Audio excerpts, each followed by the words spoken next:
Bénin, les voitures à vitres teintées ne pourront plus circuler à partir du 1er octobre, on t'explique. Dans un communiqué signé le 5 septembre, le ministre béninois de l'Intérieur a interdit la circulation des véhicules ayant les vitres du pare-brise opaques ou l'une ou les deux vitres latérales avant opaques, ne permettant pas une visibilité claire de l'intérieur du véhicule depuis l'extérieur. Objectif, identifier les occupants des véhicules pour garantir la sécurité des personnes et des biens. Cette interdiction ne concerne pas les ambulances, les véhicules de sapeurs-pompiers, les véhicules de transport d'agents ou de détenus, ainsi que les véhicules utilisés par le président de la République, les hautes personnalités de l'État ou encore les véhicules spéciaux de la sécurité d'État.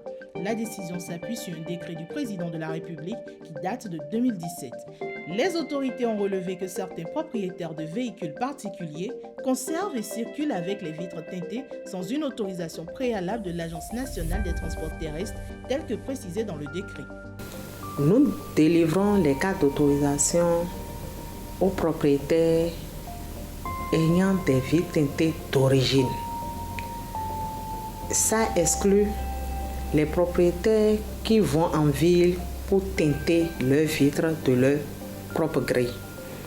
Et nous signalons aussi qu'ils peuvent avoir des détenteurs de ces cartes d'autorisation et qui peuvent être harcelés par la police parce que une fois la carte délivrée, ils se rapprochent aussi des gens qui font des teintes en ville pour doubler la teinte, ce qui rend désormais ces vitres-là opaques.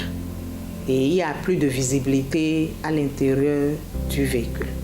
Sur Internet, des Béninois dénoncent des mesures jugées excessives, tandis que d'autres estiment que la sécurité publique doit primer sur l'esthétique ou le confort personnel.